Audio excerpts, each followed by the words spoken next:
تو پھر یہ کیا ہوا؟ یہ فروق ہے، یعنی گویا کہ ان کا آپس میں حکم میں فرق ہے۔ اس وجہ سے یہ جو اشباہ و نظائر ہیں ان سے مراد وہ فقہی فروع ہیں جو آپس میں صورتاً اور حکماً ملتے ہیں، یا پھر صورتاً ملتے ہیں اور حکم میں مختلف ہو جاتے ہیں، انہیں کہا جاتا ہے۔ تو یہ جو اشباہ و نظائر ہیں اور قواعد فقہیہ ہیں، پھر ان کے درمیان فرق کیا نکلا؟ یعنی ان کے درمیان فرق کیا سمجھ آتا ہے آپ کو؟ جیسے شروع میں ہم نے ذکر کیا نا کہ بعض اہل علم نے قواعد کو اشباہ و نظائر کے نام سے ذکر کیا ہے، کچھ نے قواعد فقہیہ کے نام سے ذکر کیا ہے، اور اشباہ و نظائر جو ہیں ان سے مراد جزوی فقہی مسائل ہیں جو آپس میں صورتاً اور حکماً ملتے ہیں، یا صرف صورتاً ملتے ہیں، حکماً نہیں ملتے۔ اور قواعد فقہیہ کا موضوع کیا ہوتا ہے؟ وہ بھی اس طرح ملنے والے، یہ ان کا موضوع ہے، یعنی قواعد فقہیہ کا موضوع تو یہی رہتا ہے، لیکن قاعدہ کب بنتا ہے؟ کہ جب یہی مختلف موضوعات کے جو فروعی فقہی مسائل ہیں، جزوی مسائل ہیں، جو آپس میں ملتے جلتے ہیں، مشابہت رکھتے ہیں، ایک دوسرے کے وہ نظیر ہیں یا وہ مثیل ہیں یا وہ ایک دوسرے کے شبیہ ہیں، ان سب کو ایک قاعدے کے تحت آپ جمع کر دیں، ایک ضابطے کے تحت، تو یہ کیا بن جائے گا؟ یہ قاعدہ فقہیہ بن جائے گا۔ گویا کہ یہ جتنے جزیات یعنی فروعی مسائل ہیں، ان کو آپ ایک قاعدے کے تحت جمع کر دیتے ہیں تو یہ ایک ہے قاعدہ فقہیہ، اور جن جزیات کی بنا پر کرتے ہیں وہ جزیات کیا ہیں؟ وہ اشباہ و نظائر ہیں، یعنی جن جزیات کی بنا پر آپ جمع کریں گے وہ ساری کی ساری جزیات اشباہ و نظائر میں آئیں گی۔ تو جس قاعدے کے تحت کریں گے اس قاعدے کو آپ قاعدہ فقہیہ کہہ لیں گے، یعنی اس طرح آپس میں ان کا تعلق بن گیا نا، ایک جوڑ بن گیا کہ فقہی مسائل آپ کے سامنے بہت سے ہیں، مختلف موضوعات کے ہیں یا کسی ایک موضوع کے بھی ہو سکتے ہیں، اور آپس میں ان کی صورت شکل ملتی ہے، تو آپ دیکھتے ہیں کہ ان میں بہت مشابہت پائی جاتی ہے۔ تو یہ ساری جزیات جو ایک دوسرے کے ساتھ مشابہت رکھتی ہیں، یا فروعی مسائل، جزوی مسائل، یہ کیا ہوں گے؟ یہ اشباہ و نظائر۔ لیکن جب ان کو ایک قاعدے ضابطے کے اکٹھا کر دیا جائے گا تو یہ قاعدہ فقہیہ بن جائے گا۔ اور یہ آپ جو ہے جب مسائل پر غور کریں گے تو یہ چیزیں آپ دیکھیں گے عملی طور پر۔ ایسے کئی لوگ اس لیے اعتراض بھی کرتے ہیں، اعتراض یہ ہوتا ہے کہ دیکھو جی یہ ایک شرعی حکم اس مسئلہ میں یہ ہے اور اس مسئلہ میں یہ اس سے مختلف ہے، جبکہ چیز تو ایک ہی ہے نا، یہ فرق کیوں ہے؟ یہ فرق کیوں کیا گیا ہے؟ ایک ہی ہونا چاہیے حکم۔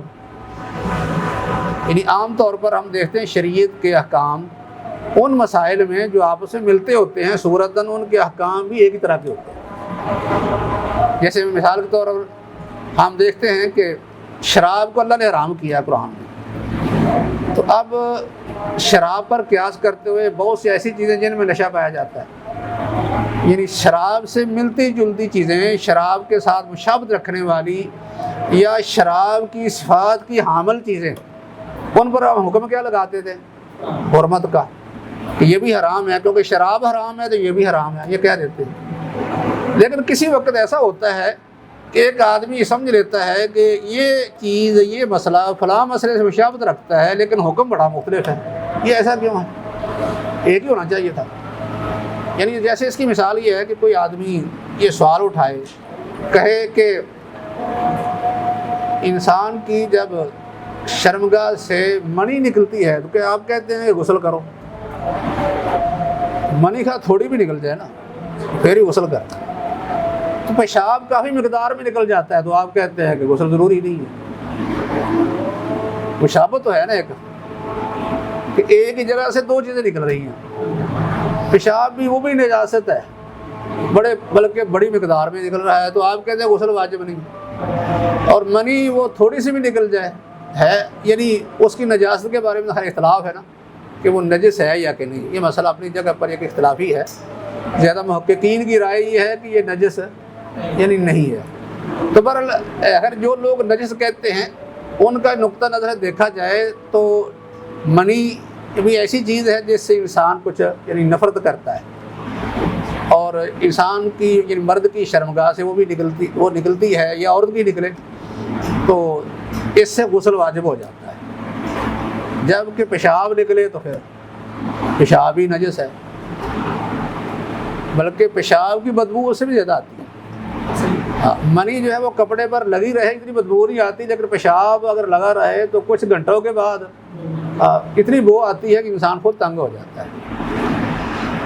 تو لیکن پیشاب نکلنے کے بعد حکم مختلف ہے کہ آپ جو ہیں بس استنجا کریں یا نماز پڑھنی ہے تو وضو کر لیں، بس یہ کام، غسل کرنے کی ضرورت نہیں ہے۔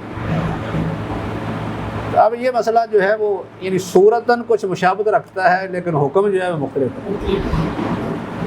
تو اصل میں یہ وہ لوگ جو اشکال پیدا کرتے ہیں ان کے نزدیک ہے نا کہ اصول شریعت کا یہ ہے کہ جو چیزیں یا مسائل آپس میں ملتے جلتے ہوں ان کا حکم ایک ہوتا ہے یا حکم مختلف ہو گیا ہے۔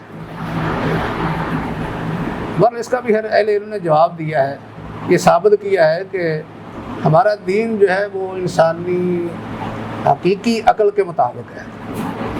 اگر آپ صحیح طرح عقل کو استعمال کریں تو اس میں کوئی ٹکراؤ نہیں ہے، ایسے ہی ہونا چاہیے تھا جیسے حکم ہے کہ منی جو ہوتی ہے اس پر غسل واجب ہونا چاہیے تھا اور پیشاب پر یعنی غسل واجب نہیں ہونا چاہیے، دونوں میں فرق ہے۔ پر یعنی اس میں یہ علماء ذکر کرتے ہیں در و تعارض العقل والنقل، کہ نقل اور عقل کا آپس میں تعارض نہیں ہے، لیکن عقل سلیم ہونی چاہیے جو صحیح طرح غور کر کے صحیح نتیجے پر پہنچے۔ اور یہ آپ موٹا سا فرق خود ہی معلوم کر لیں گے، اگر پیشاب کرنے پر غسل واجب ہو جاتا تو پھر کیا ہوتا؟ سارا دن غسل ہی کرتے رہتے۔ سردیوں میں جو ہے پیشاب ہی زیادہ آتا ہے، پانی بھی ٹھنڈا ہوتا ہے، تو آدمی پھر غسل کر کر کے تھک جاتا، بیمار ہو جاتا ہے۔ جبکہ منی کا خروج تو اس طرح نہیں ہوتا، وہ تو یعنی وقفے سے ہوتا ہے، کبھی کبھار ہوتا ہے، تو اس کے لیے غسل پھر مشکل نہیں ہوتا۔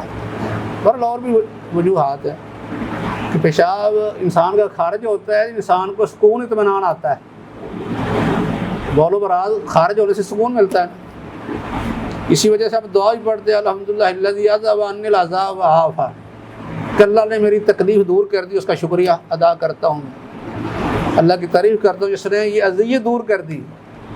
اذیت کس چیز کی ہوتی ہے؟ پیشاب رک جائے، یعنی بول و براز میں سے کوئی بھی جو رک جائے انسان پریشان ہو جاتا ہے۔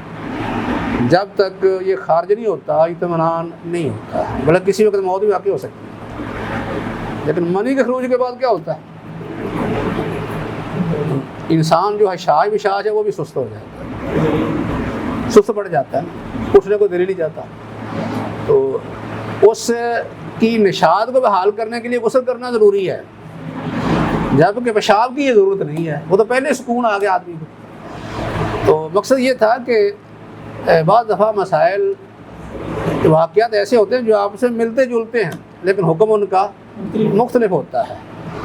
تو یہ چیزیں جو آپس میں یعنی مسائل یا چیزیں ملتی جلتی ہیں ان کو کیا کہتے ہیں؟ اشباہ والنظائر۔ اگر ان کی مشابہت صورتاً ہو لیکن حکم میں فرق پڑ جائے تو پھر بھی اشباہ و نظائر میں شامل کر لیتے ہیں، اور بعض جو ہیں ان کا نام فروق کا رکھتے ہیں کہ دیکھو یہ چیز ایک ہی طرح کی لگ رہی ہے لیکن حکم ان کا یعنی مختلف ہو گیا ہے۔ وما علینا الا البلاغ۔